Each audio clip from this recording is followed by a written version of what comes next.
الحمدللہ رب العالمین والصلاة والسلام علی سید الانبیاء والمرسلین اما بعد فاعوذ باللہ من الشیطان الرجیم بسم اللہ الرحمن الرحیم۔ آج آقا علیہ السلام کے اعلان نبوت کے بعد حضور علیہ السلام کی جو تبلیغ تھی وہ کس طرح تھی اور کتنے مراحل میں تھی، یہ بات ذہن میں رکھ لیں کہ مکہ کے اندر آقا علیہ السلام کی جو تبلیغ تھی اس کے تین ادوار ہیں۔ ایک دور یہ ہے کہ اعلان نبوت کے بعد آقا علیہ السلام نے، یہ پہلا مرحلہ تھا، خفیہ تبلیغ شروع ہوئی، اس کے نتائج ابھی بیان کرتا ہوں میں۔ یہ عرصہ کوئی 3 سال کے لگ بھگ یہ سلسلہ رہا۔ اچھا، اس کے دوران آقا علیہ السلام نے دوسرا جو مرحلہ تبلیغ کا تھا وہ حضور علیہ السلام نے اپنے خاندان بنو ہاشم کو اکٹھا کیا اور قریش خاندان کے قبائل کو اکٹھا کر کے ان کی دعوت کی اور اپنے خاندان والوں کو یہ پیغام دی۔ اچھا، یہ جو واقعہ ایک سے زیادہ بار ہوا وہ میں آگے تفصیل میں آتا ہوں۔ تیسرا مرحلہ جو تھا نا دعوت و تبلیغ کا، وہ یہ تھا کہ آقا علیہ السلام کوہ صفا پہ تشریف لے گئے اور جا کے علل اعلان فرما دیا۔ وہ جو خفیہ دعوت تھی اس کا سلسلہ پھر ختم ہو گیا۔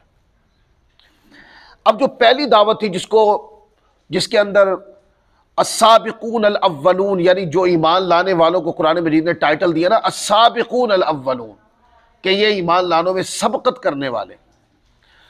اب اس کے اندر مختلف اقوال ہے، پہلے میں ایک مسئلہ آپ کے سامنے بیان کر دوں پھر تفصیل کی طرف آتا ہوں۔ جب آقا علیہ السلام نے اعلان نبوت فرمایا اور خفیہ دعوت کا سلسلہ شروع ہوا تو میں نے آپ کو اپنے کئی مختلف بیانات میں بتا چکا ہوں کہ سیدنا صدیق اکبر آقا علیہ السلام کے وحی آنے سے پہلے حضور علیہ السلام کے پہلے ہی دوست تھے۔ آقا علیہ السلام کے ساتھ اچھے مراسم تھے، اچھا تعلق تھا، بڑے قریبی تھے سیدنا صدیق اکبر۔ اب آ جائے مولا کائنات علی المرتضیٰ، وہ تو آقا علیہ السلام کے آغوش کرم میں پل رہے تھے۔ حضور علیہ السلام سیدنا مولا کائنات علی المرتضیٰ کو آقا کے گھر میں ہی پرورش ہو رہی تھی، اور تیسری ذات جو تھی وہ حضرت خدیجۃ الکبریٰ، وہ آقا علیہ السلام کی زوجہ محترمہ ہے۔ یہ 3 ذوات کے بارے میں زیادہ اقوال آتے ہیں کہ یہ ایمان لانے میں پہلے ہیں۔ اب علماء فرماتے ہیں کہ کتابیں اٹھا کے پڑھیں نا تو ایمان میں اولیت کے دلائل تینوں بزرگ ہستیوں کے بارے میں ہیں۔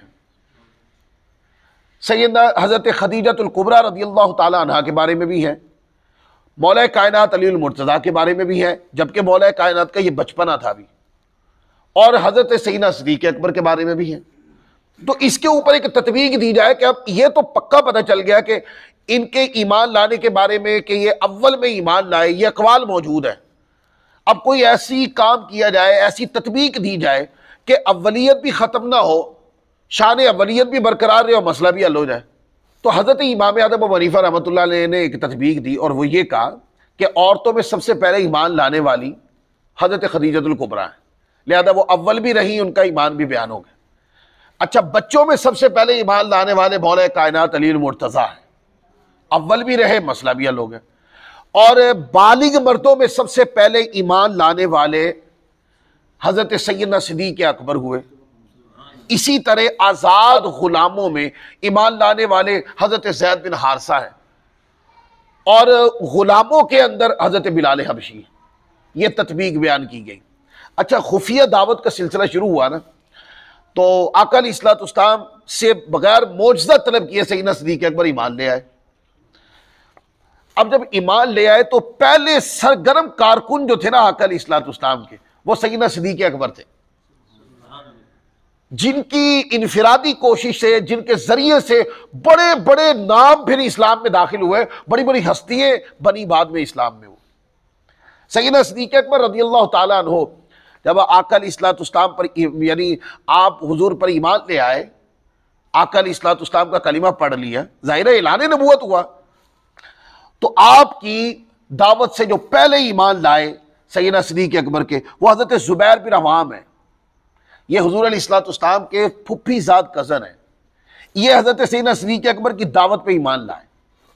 ان کے بعد حضرت عثمان بن عفان، حضرت سیدنا عثمان غنی ایمان لائے، یہ بھی دعوت دی تھی حضرت سیدنا صدیق اکبر نے۔ پھر حضرت طلحہ بن عبید اللہ، یہ عشرہ مبشرہ میں نام آتا ہے، وہ بھی سیدنا صدیق اکبر پر۔ پھر سعد بن ابی وقاص، یہ بھی عشرہ مبشرہ میں سے سیدنا صدیق اکبر پہ۔ اور حضرت عبد الرحمن بن عوف، یہ بھی سیدنا صدیق اکبر کی دعوت پہ ایمان لائے، اور یہ بھی عشرہ مبشرہ میں سے۔ تو اس انداز میں خفیہ دعوت کا سلسلہ ہوا، اور ایک مقام تھا وہاں پر مسلمان صحابہ کرام وہاں بیٹھتے، آقا علیہ الصلوۃ والسلام پر جو بھی وحی نازل ہوتی اور وہ وحی سنتے اور اس کے مطابق پھر عمل کرتے۔ پھر یہ دعوت کا سلسلہ چلتا رہا، اور اس دعوت کے نتیجے میں کئی بزرگ ہستیاں ایمان لائیں۔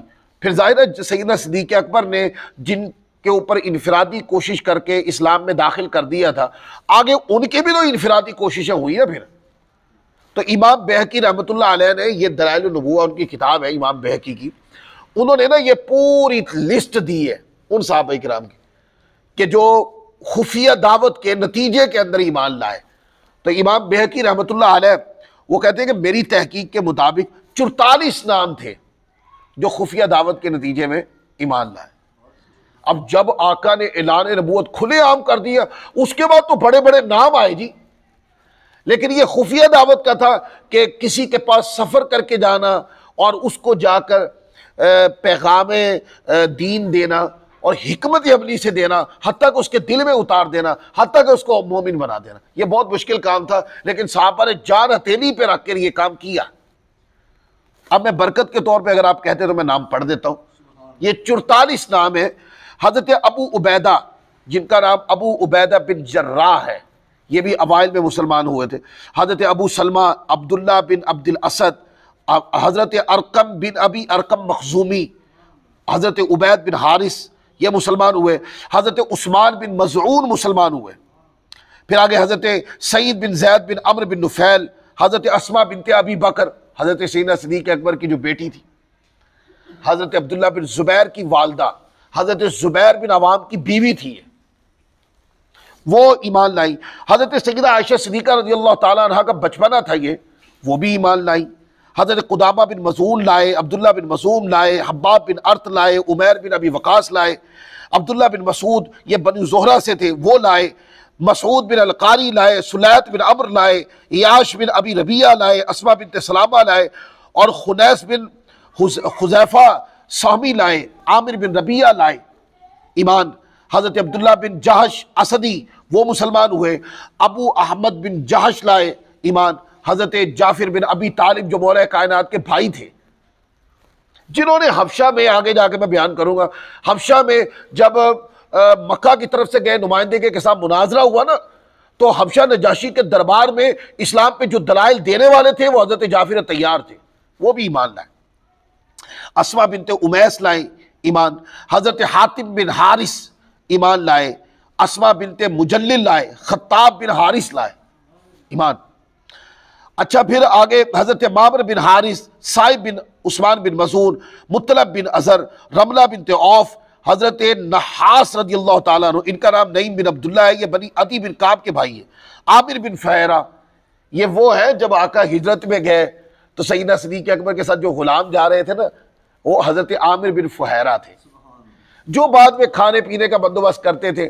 حضرت اسماء بنت ابی بکر، سیدہ عائشہ صدیقہ کھانا وغیرہ بناتی تو وہ عامر بن فہیرہ ہی لا کے آقا علیہ الصلوۃ والسلام تک پہنچاتے، وہ ایمان لائے۔ خالد بن سعید بن عاص لائے، امینہ بنت خلف، حاتم بن عمرو، ابو حذیفہ بن عتبہ، واقد بن عبداللہ، خالد بن بکیر، ایاس بن بکیر، عامر بن بکیر، عاقل بن بکیر، حضرت عمار بن یاسر، صہیب بن سنان، یہ 44 نام تھے جو آقا علیہ الصلوۃ والسلام کے جب خفیہ دعوت کا سلسلہ ہوا تو سیدنا صدیق اکبر رضی اللہ تعالیٰ عنہ نے اس کام کو شروع کیا، اور پھر آگے آہستہ آہستہ یہ کارواں بڑھتا چلا گیا اور اس کے اندر لوگ داخل ہوتے چلے گئے، اور یہ اس طریقے سے صحابہ کرام ایمان لاتے گئے۔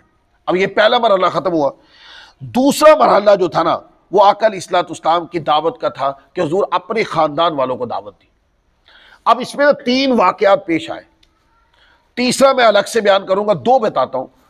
آقا علیہ الصلوۃ والسلام نے خاندان قریش کو اکٹھا کیا اور ان کی ایک دعوت کی، اور دعوت کرنے کے بعد آقا علیہ الصلوۃ والسلام نے اپنے خاندان والوں کو فرمایا کہ میں تمہاری طرف اللہ کا نبی اور رسول ہوں، لہذا بت پرستی چھوڑ دیں اور اللہ وحدہ لا شریک کی عبادت۔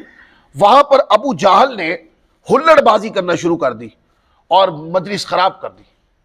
پھر آقا علیہ الصلوۃ والسلام یہ کھانے کی دعوت پر ہی بلائے گئے تھے، پھر کچھ عرصہ اور گزرا تو آقا علیہ الصلوۃ والسلام نے پھر اپنے خاندان والوں کو بلایا اور بلا کر بٹھایا، اور بٹھا کر حضور علیہ الصلوۃ والسلام نے پھر پیغام دیا ان کو۔ یہ پھر ابو لہب جو حضور کا چچا تھا، اس نے آقا علیہ الصلوۃ والسلام کے اوپر سخت جملے کسنا شروع کر دیے۔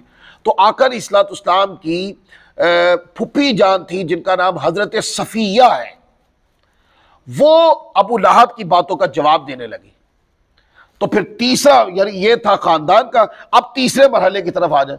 تیسرا مرحلہ یہ تھا کہ ایک بار ایسا ہوا کہ آقا علیہ الصلوۃ والسلام کوہ صفا پہ تشریف لے گئے، اور کوہ صفا پہ تشریف لے گئے اور جا کر نہ منادی فرمائی، یعنی ندا دی۔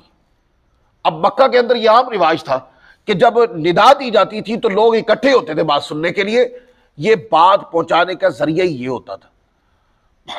تو لوگ اکٹھے ہونے شروع ہو گئے۔ اب سب نہیں آتے تھے نا، تو کم از کم اتنا ہوتا تھا کہ ہر گھر سے یا خاندان سے یا چند گھروں سے ایک بندہ نمائندہ بن کے آتا، وہ بات سن کے جا کے وہاں پہنچا دیتا کہ فلاں جگہ یہ بات فلاں نے کہی ہے، تو یہ بات پہنچنے کا ذریعہ ہوتا ہے۔ تو وہاں پر جب غفیر اکٹھا ہو گیا، چونکہ خاندان میں پہلے بہت ساری بات ہو چکی تھی، 2 بار ہو چکی تھی، اور اس سے پہلے خفیہ دعوت کے نتیجے میں بڑے نفوس اسلام میں داخل ہو چکے تھے۔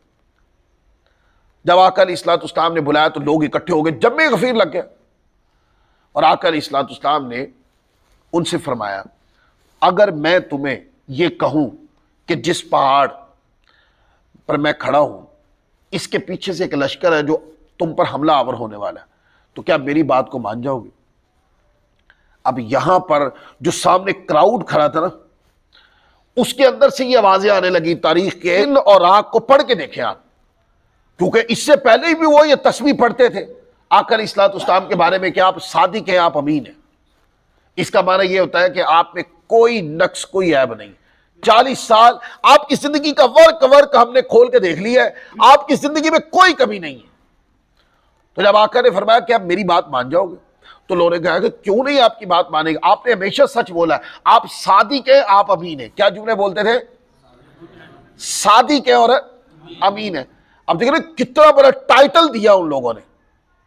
یہ آقا علیہ الصلوۃ والسلام کے اعلان نبوت سے پہلے کی بات ہے، اور جب حضور نے اپنی بے مثالی کا اقرار کروا لیا، اپنی 40 سالہ زندگی کے اوپر ان لوگوں کی مہر ثابت ہو گئی، تو حضور علیہ الصلوۃ والسلام نے فرمایا کہ آپ نے فرمایا تو پھر میں یہ کہتا ہوں کہ میں تم لوگوں کو عذاب الہی سے ڈرا رہا ہوں، اور اگر تم لوگ ایمان نہ لاؤ گے تو تم پر اللہ پاک کا عذاب آئے گا۔ مختلف کتابوں میں یہ الفاظ ہے، کیا لوگوں سنو میں تمہاری طرف اللہ کا رسول ہوں، اللہ وحدہ لا شریک کی عبادت کرو، بت پرستی ترک کر دو۔ اب اس کے اوپر چونکہ اب یہ جو بات تھی، یہ سامنے والے جو لوگ کھڑے تھے ان کے اندر بڑے بڑے سرداران بھی تھے جن کی مکہ جن کی جاگیر بنا ہوا تھا۔ آقا علیہ الصلوۃ والسلام کا جو پیغام تھا وہ ان کے نظریے کے بالکل خلاف تھا، کیونکہ بتوں کے نام پر تو وہ بڑا پیسہ کماتے تھے، اور بت توڑنے کا حضور حکم فرما رہے تھے۔ بت کی عبادت کے نام کے اوپر ان کی بڑی تجارت تھی، اور کعبۃ اللہ میں بت پرستی کے عنوان سے مکہ کے جو کفار تھے وہ بہت ساری جگہوں سے جا کے فوائد حاصل کرتے تھے۔ اب آقا علیہ الصلوۃ والسلام جو دعوت دے رہے ہیں وہ تو ان کی ساری کی ساری عمارت ہی منہدم ہو جانی۔ تو پھر کیا ہوا؟ پھر آقا علیہ الصلوۃ والسلام اس مقام پر آپ کے خلاف سخت باتیں ہونے لگی۔ آقا علیہ الصلوۃ والسلام مزاج کی پختگی دیکھیں، ایسے موقع کو اوپر ڈر ہوتا ہے کہ کہیں مجھے جان سے مارنے تک نہ جائیں، اور جان سے مارنے تک گئے بعد میں آگے واقعات آئیں گے، لیکن آقا علیہ الصلوۃ والسلام کی طبیعت مبارکہ میں دین کے عنوان سے، اللہ کے دین کے لیے حضور کی طبیعت کتنی بے ڈر تھی، جان تک کی پرواہ نہیں کی حضور علیہ السلام نے۔ اور لوگوں نے پھر اختلافی باتیں کی۔ ابو لہب نے یہی وہ مقام تھا، ابو لہب نے اشارہ کر کر آقا علیہ الصلوۃ والسلام کے اوپر سخت جملے کہے۔ اس کے بدلے میں قرآن مجید کی پوری سورت اللہ تعالیٰ نے اتار دی، تبت یدا ابی لہب و تب۔ اے ابو لہب تیرے دونوں ہاتھ ٹوٹ جائیں، میرے محبوب کی طرف ہاتھ سے اشارے کر کے عیب نکالنے والے۔ تفصیلی بات، صحیح بخاری شریف اٹھا لیں، یہ جو میں نے پڑھا ہے یہ ملخص ہے، حدیث نمبر 4770 پڑھیں گے تو یہ سارا عنوان آپ اس کو پڑھ سکیں گے۔ تو آقا علیہ الصلوۃ جب یہ باتیں ہو گئی، اب مختلف ہم سیرت اور تاریخ کے سارے اوراق اٹھا کے پڑھتے ہیں تو یہ بات کی جا سکتی ہے، جب انہوں نے اپنے ساری باتیں کر لیں تو اس کے اندر سے نا لوگوں نے کہا چلے آپ اگر اللہ کے نبی ہیں تو کوئی معجزہ دکھائیں۔ اب بڑی توجہ سے سننے والی بات، آقا علیہ الصلوۃ والسلام نے اس مقام پر جب معجزہ طلب کیا گیا تو آقا علیہ الصلوۃ والسلام نے چاند کے 2 ٹکڑے تھوڑی کر کے دکھائے، وہ بعد میں ہوئے۔ کھارے پانی میٹھا اس وقت نہیں کر کے دکھایا، وہ بعد میں ہوئے۔ چاند کے 2 ٹکڑے اس وقت نہیں کیے، وہ بعد میں ہوئے۔ چاہتے تو اس وقت بھی کر دیتے، لیکن نہیں۔ جب انہوں نے کہا نا معجزہ دکھائیں تو قرآن پاک کے یہ لفظ ہے، یہ ترجمہ بار بار پڑھا کریں، فَقَدْ لَبِثْتُ فِيكُمْ عُمُرًا مِّن قَبْلِهِ أَفَلَا تَعْقِلُونَ۔ اس کا تفسیری ترجمہ ہے کیا میں تمہارے اندر ایک عمر نہیں گزار چکا ہوں، تم عقل نہیں رکھتے ہیں؟ 40 سالہ زندگی، ابھی تو تم نے اقرار کیا کہ اس کے اندر کوئی نقص نہیں، کوئی عیب نہیں، اور کیا معجزہ دکھائے تمہیں؟ یہی تو معجزہ ہے کہ 40 سال ایک ذات تمہارے اندر رہی اور تم ان کے اندر نقص نہیں نکال سکے۔ معجزہ اسی کو کہتے ہیں۔ معجزہ کہتے ہیں کہ جب کوئی چیز اللہ کے نبی بطور معجزہ پیش کرتے ہیں تو اس کی مثال نہیں لائی جا سکتی۔ آقا نے اپنی زندگی طیبہ پیش کر دی، اس کا مطلب یہ ہے کہ تمہارے اندر کوئی نہیں ہے جو میری زندگی کی طرح کی زندگی لائے۔ اور پھر اس کے اوپر علماء کرام نے اس سے بہت سارے دلائل اخذ کیے، وہ یہ کہ آقا علیہ الصلوۃ والسلام کا اپنی ذات کو بطور معجزہ پیش کر دینا کہ میری ذات تمہارے اندر 40 سال رکھی ہے، میری سیرت کے نقوش تمہارے پاس موجود ہیں، تم نے شب و روز مجھے دیکھا ہے، مجھے پڑھا ہے، میری عادات کو، اطوار کو، انداز کو، زندگی کو دیکھا ہے۔ تو آقا نے بطور اپنی ذات کو جو بطور معجزہ پیش کر دیا، علماء نے کہا اب فرق کیا جائے گا۔ پہلے انبیاء معجزات لے کے آئے، مصطفیٰ سراپا معجزہ بن گیا ہے۔ حضرت عبداللہ بن عباس فرماتے ہیں یہ کائنات عرضی کا اکلوتا واقعہ ہے، یعنی کوئی ذات ہے، ذات نبوت، جنہوں نے اپنی ذات کو بطور معجزہ پیش کر دیا۔ یہ واقعہ آقا علیہ الصلوۃ والسلام سے پہلے واقع میں نہیں آیا تھا۔ تو کہتے ہیں جب حضور نے اپنی ذات کو بطور معجزہ پیش کر دیا تو اس کا معنی یہ ہے کہ حضور سراپا معجزہ۔ پھر آپ نے اس کے مظاہر دیکھے، آقا علیہ الصلوۃ والسلام انگلی اٹھا دے تو معجزہ بن جائے، گرا دے تو معجزہ بن جائے، ہے اگر حضور تھوک گرا دے تو معجزہ بن جائے، کھارا پانی میٹھا ہو جائے۔ آقا علیہ الصلوۃ والسلام چاہے تو زمین سے پانی پلا دیں، چاہے تو آسمان سے اتار دیں، اور چاہے تو انگلیوں کے صرف پانی کے چشمے جاری کر دیں۔ حضور چاہے تو کھانا کم کر دیں، زیادہ کر لیں۔ آقا چاہے زمین پہ کھڑے ہو کے آسمان کے چاند کے 2 ٹکڑے کر دیں اور سورج ڈوب جائے، حضور چاہے تو سورج ڈوبا ہوا نکل کے پھر دوبارہ اثر پہ آ جائے۔ حضور کسی کو کہے آ جاؤ تو وہ درخت جڑوں سمیت نکل کے حضور کے قدموں میں آ جائے، اور حضور کہے چلو جا کے لگ جاؤ، وہ دوبارہ جا کے لگ جائے۔ اس کا مطلب یہ ہے کہ آقا کی ذات چونکہ سراپا معجزہ ہے تو حضور جو بھی کر دیں گے وہ چیز بطور معجزہ ثابت ہو جائے گی۔ اب دیکھیں آقا علیہ الصلوۃ والسلام کی سیرت طیبہ نے اس مقام پر ایک پیغام بھی دی۔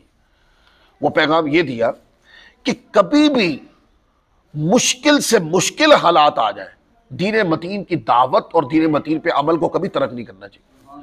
آپ کو پتہ ہے یہ مقام جب آیا، جب اس مقام پر علی الاعلان یہ بات کہی گئی تو وہاں پر کس طرح کے حالات بن گئے تھے۔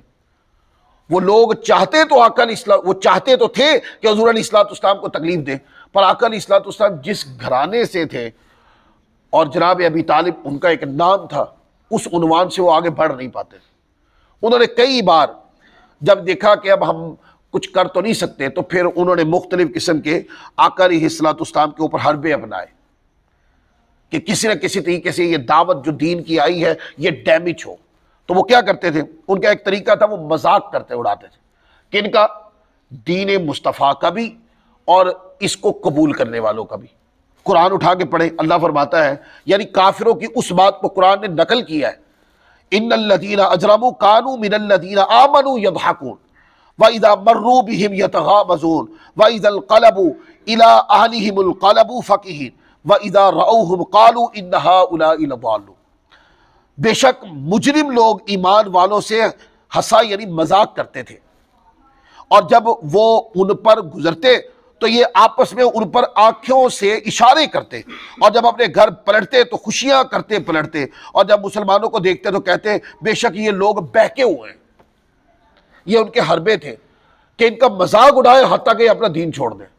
لیکن میں نے آپ کو کہا حضور کے کردار نے 40 سال بنیاد بنائی ہے اس چیز کی، لہذا اب اس کے اوپر جو جو جملہ حضور بولیں گے وہ گھر دلوں میں گھر کر جائے گا، اور ایسا ہی ہوا، کیونکہ 40 سالہ تربیت کا یہ نتیجہ تھا کہ جب آقا علیہ الصلوۃ والسلام نے یہ دعوت دی، اتنے نفوذ جڑ گئے اور وہ اتنے مضبوط جڑ گئے کہ وہ کٹ مرنے کو تو تیار ہو جاتے تھے پر حضور کو چھوڑنے کے لیے تیار نہیں ہوتے تھے۔ تو کافروں کے یہ حربے کس طرح کامیاب ہونے تھے؟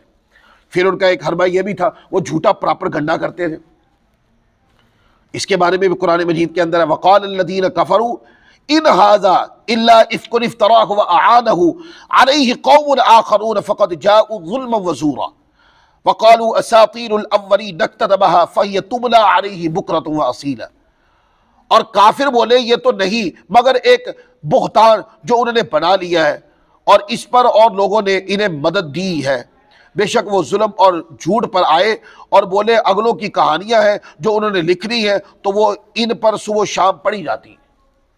وہ کہتے تھے کہ یہ جو ہے نا انہوں نے قرآن جو ہے نا یہ کہانی بنا لی ہے کوئی، اور یہ اپنے طور پہ لکھوا کے ایک نیا دین انہوں نے بنا لیا ہے۔ اور اس کے اوپر پھر انہوں نے کافروں نے ایک بندہ بھی لانچ کیا، اور اس کا کام کیا تھا؟ اس کا کام یہی سفر میں جاتا، مال تجارت وغیرہ کرتا تو عیسائیوں کے ساتھ ملتا، یہودیوں سے ملتا، تو ان کی بہت ساری کہانیوں کی کتابیں پڑھی ہوئی تھی اس نے، اور وہ جس طرح وہ قرآن کے مقابلے میں بہکانے کے لیے پراپر گنڈا کرتے نا، جھوٹا پراپر گنڈا، تو وہ قرآن کو کہانی کہتے اور خود کہانی سناتے، اور پھر کہتے کہ دیکھو کہانی سننی ہے تو میں بھی آپ کو سنا دیتا ہوں۔ کسی نہ کسی طریقے سے وہ جو زیر قرآن پاک کے اوپر اڑ گئے تھے ان کو توڑنے کی کوشش کا یہ دوسرا حربہ تھا۔ پھر اسی طرح تیسرا حربہ یہ تھا کہ متبادل پیشکش کرنا۔ آقا علیہ الصلوۃ والسلام کو اس مقام پر مال و دولت کی پیشکش بھی کی گئی، لیکن ان کو پتہ نہیں تھا کہ تم لوگ کن کے سامنے یہ بات کرو تو کائنات کے مالک ہیں، وہ چاہے تو پہاڑ کو سونا بنا دے، وہ چاہے درختوں کو سونا بنا دے، ان کو دولت کی کمی، تو دولت تو ان کی ٹھوکر پہ پڑی ہوئی ہے۔ اور ساتھ وہ کفاران مکہ جو ہے وہ یہ بھی کہتے، جناب ابی طالب کو کہتے کہ آپ ہٹ جائیں پھر ہم ان کے ساتھ نبٹ لیں گے، لیکن جناب ابی طالب جو حضور کے چچا تھے چونکہ پیار بہت تھا تو فرمایا کہ نہیں، یہ ممکن ہی نہیں ہے۔ تو آپ ڈھال بنے رہتے آقا علیہ الصلوۃ والسلام کے، اور چونکہ آپ ڈھال بنے رہتے یہی وہ وجہ تھی کہ آقا علیہ الصلوۃ والسلام کے اوپر کافر لوگوں کے حربے چلتے نہیں تھے۔ تو یہ مکہ کا دور تھا۔ اس طریقے سے یہ 3 عنوان سے آقا علیہ الصلوۃ والسلام کی دعوت شروع ہوئی، اور پھر جو جانثار صحابہ تھے انہوں نے اپنی زندگی کی قربانیاں دینا شروع کی۔ اب آخری پیغام ہے یہاں پر، میں نے کتنے نام پڑھے مکہ کے دور سے لے کے مارے کھانا شروع ہوئی ہے صحابہ، سیدنا عثمان غنی، حضرت سیدنا صدیق اکبر، حضرت فاروق اعظم، ہیں مولا کائنات علی المرتضیٰ، اور عشرہ مبشر، کتنے نام پڑھے میں نے۔ یہ نام آپ کو اینڈ تک نظر آتے ہیں۔ اتنی مارے کھائی دین کے لیے، گھر بار چھوڑ دیا، حتیٰ کہ ایک وقت ایسا آیا اور تقاضا کر لیا، دین نے یہ تقاضا کر لیا کہ گھر بار چھوڑو، اور گھر بار چھوڑا، مال و متاع چھوڑا، کاروبار چھوڑا، ایمان کے بعد انہیں بیوی بچے بھی چھوڑے، اور ایک سادہ آدمی کی طرح ہجرت کر کے مدینہ چلے گئے۔ اتنی قربانی ہے کہ مدینہ میں جب آقا علیہ الصلوۃ والسلام کے ساتھ آ گئے، حضور نے فرمایا کہ صبح یہ کرنا ہے، اور نے کہا یہی کرنا ہے، فرمایا جنگ لڑنی تو جنگ لڑنی۔ ایسے موقع بھی آئے کہ آقا علیہ الصلوۃ والسلام ایک جنگ سے واپس آئے، صحابہ کرام کے جسم چور و چور تھے، زخموں کے ساتھ صحابہ کرام کے جسم جو ہے وہ چھلنی ہوئے تھے۔ آقا علیہ الصلوۃ والسلام نے فرمایا تلواریں اٹھاؤ اور بنو قریظہ کی طرف جانا ہے۔ تو صحابہ کرام نے اپنی حالت کو نہیں دیکھا، تلوار اٹھائی، بنو قریظہ کی طرف چل دی۔ ایسے جان نثار، اب مجھے بتائیں ایسے جان نثاروں سے ٹوٹ کے محبت ایمان ہونا چاہیے کہ نہیں؟ بولی ہے؟ آج کوئی بندہ ہمیں یہ عقیدہ پڑھائے کہ حضور کے وصال کے بعد 4 صحابہ کے علاوہ باقی مسلمان نہیں رہے تھے، یہ کیسے قبول کیا جا سکتا ہے بات؟ یہ تو آقا علیہ الصلوۃ والسلام کی 23 سالہ محنت کو ردی کی ٹوکری میں پھینک دینے کے مترادف ہے۔ لہذا وہ صحابہ جنہوں نے زندگی 10 سال مکہ، 13 سال مکہ کے اور 10 سال مدینہ کے، جنہوں نے آقا علیہ الصلوۃ والسلام کی رفاقت کو ترک نہیں کیا، اور آقا کے وصال ظاہری کے بعد بھی وہ جب تک حیات رہے وہ دین متین کے لیے مارے کھاتے رہے، لڑتے رہے، قربانیاں دیتے رہے. ان کے بارے میں یہ جملہ بولنے والے اپنے گھر میں رکھیں یہ عقیدہ کبھی بھی عاشقان صحابہ کو اور عاشقان اہل بیت اور عاشقان مصطفیٰ کو نہیں سمجھا سکتے. یہ عقیدہ ہی غلط ہے. عقیدہ یہ ہے کہ پیار کرو جس سے مصطفیٰ نے پیار کی، بس یہ ہے عقیدہ، اور یہی ہے عقیدہ.